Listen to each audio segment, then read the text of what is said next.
I see you came dressed to celebrate a educational achievement.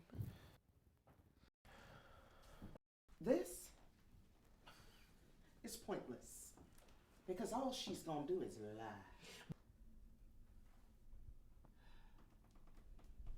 I took you both in when nobody wanted you. Tried to raise you in this world the best I could. Now, there are consequences, and you know that there are consequences for the way you dress.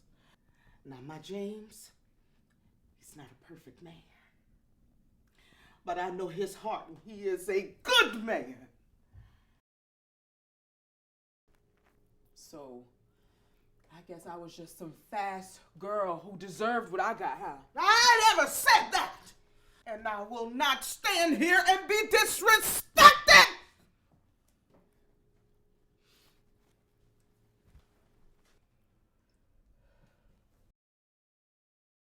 Now, I shouldn't have to convince you. If you believe her, then leave.